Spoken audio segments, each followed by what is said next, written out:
उत्तर प्रदेश में मानसून की सक्रियता के चलते कई जिलों में बारिश का दौर जारी है।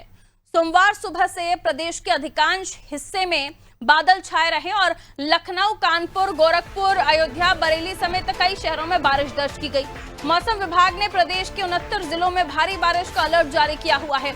अगले 5 से 6 दिनों तक कई इलाकों में तेज बारिश की संभावना भी जताई गई है। लगातार बारिश से कई जिलों में जलभराव की स्थिति बन गई है। फिरोजाबाद के सरकारी अस्पताल परिसर में पानी भर गया है। शामली में नहर टूटने से गांव में पानी घुस गया है। कई बीघा फसलें जलमग्न हो गई हैं। नहर किनारे बनी सड़क भी करीब 10 फीट तक धंस गई है। पर्वतीय क्षेत्रों में हो रही बारिश का असर यूपी की नदियों पर भी पड़ा है। वाराणसी, प्रयागराज में गंगा का जलस्तर बढ़ने से घाटों की सीढ़ियां डूब गई हैं।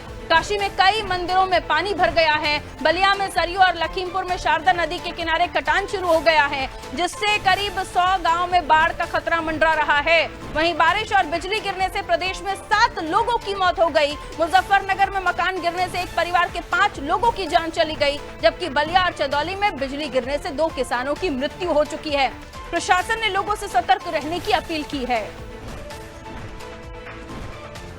तो यूपी में भारी बारिश ने तबाही मचाई हुई है। आलम क्या है जान लेते हैं। अनूप हमारे सहयोगी लगातार बने हुए हैं। 69 जिलों में भारी बारिश का अलर्ट जारी किया हुआ है और हालात क्या बने हुए हैं अभी मैंने बताया भी, लेकिन स्थिति पर कंट्रोल पाने के लिए किस तरह से प्रशासन की तैयारी है, लोगों को राहत किस तरह से पहुंचाई जा रही है, क्या कुछ हालात इस वक्त है? अनूप, देखिए, जिस तरह से मौसम विभाग अभी फिलहाल मानसूनी बारिश जो है वो एक्टिव हो चुकी है और अभी इससे पहले जिस तरह से हालात बने हुए थे, गर्मी, भीषण गर्मी पड़ रही थी और हालांकि भीषण गर्मी से अब पूरे प्रदेश वासियों को राहत मिल चुकी है, लेकिन जिस तरह से बरसात ने कहर बरसाया, अभी मुजफ्फरनगर में एक ही परिवार के 5 लोग, जो मिट्टी का मकान था उसमें भरभरा कर गिर गया, उसमें जिससे परिवार के 5 लोगों की डेथ हो गई।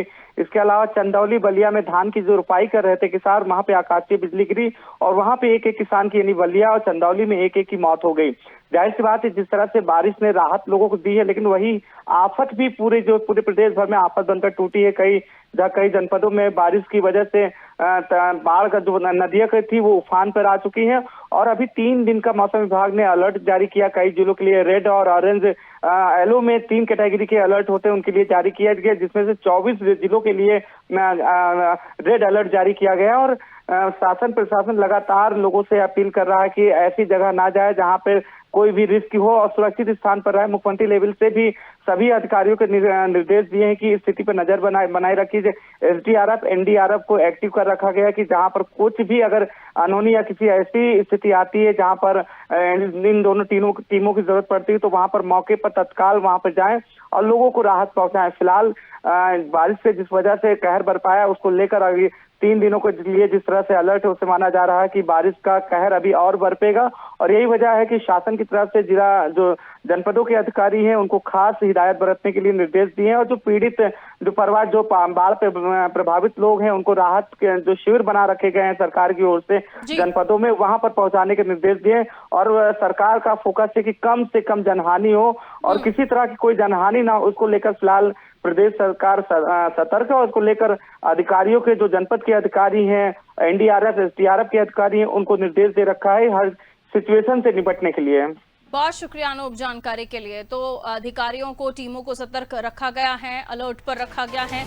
स्थिति क्या हो चुकी है वो भी आप देख रहे हैं। काशी से लेकर तमाम जिले, मंदिर, घाट सब लबालब दिखाई दे रहे हैं और सड़कें, कुछ ऐसी सड़कें जो धंस चुकी हैं, कुछ ऐसी सड़कें जो टूट चुकी हैं, कटान आ गई है। बहुत स्थिति इस वक्त खराब है और बारिश है कि रुकने का नाम नहीं ले रही है। तमाम जगहों पर अलर्ट भी जारी किया हुआ है, प्रशासन भी अलर्ट मोड पर है।